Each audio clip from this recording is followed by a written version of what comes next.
rival in retaliation for the death of a close friend.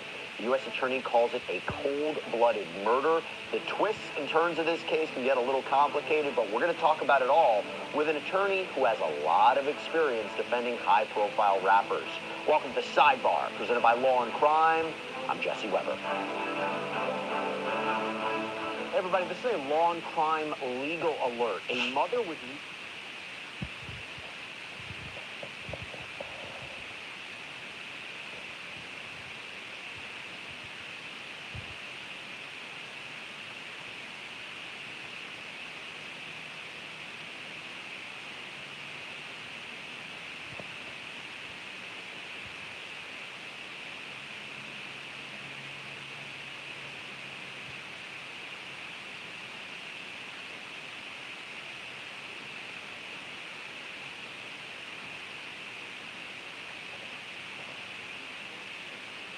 will be presented.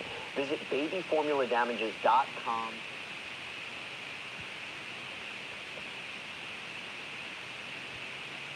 Talk about this legal trouble that's now facing Grammy Award-winning rap artist Lil Durk because he was arrested in Florida and charged with being part of a murder conspiracy that crisscrossed the country. Prosecutors allege that the rapper ordered a hit from Chicago on a man in Los Angeles. So it's a little bit of a convoluted story, but we're going to try to make sense of it for you. We have 32-year-old Lil Durk, whose real name is Durk Banks. He started his rise to fame in 2010 when he started a rap collective called Only the Family, or OTF. His most well-known songs are All My Life with J. Cole, Broadway Girl with Morgan Wallen, his featured part in Drake's Laugh Now, Cry Later, really brought him up to attention. But last week, U.S. Marshals had stopped Banks from leaving the country at a Florida airport and booked him into the Broward County Jail. He had been in...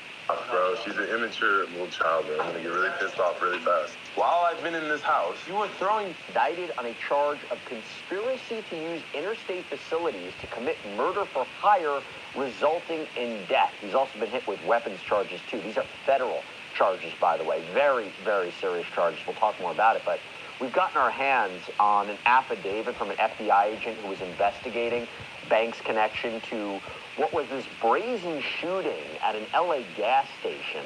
And we also have the indictment from the Central District of California. So we're going to be taking information from both documents. And now, because the court documents refer to the people involved in this case by their birth names, we're going to do the same. We'll talk about that in a second.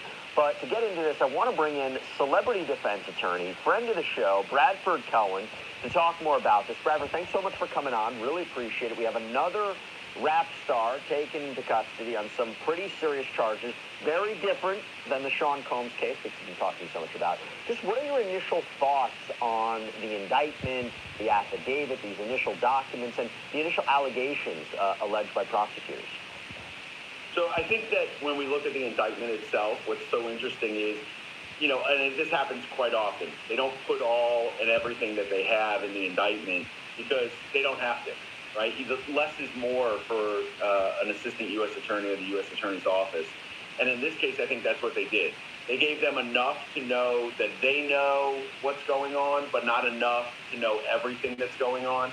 I think, obviously, there's been some rumors that there's been a snitch among his group that has been wearing a wire for some time. And if that's the case, it's going to be a very difficult case for everyone involved, depending on how much talking there was going on. What I thought was interesting with the indictment is, a lot of things around Durk basically revolve around funding.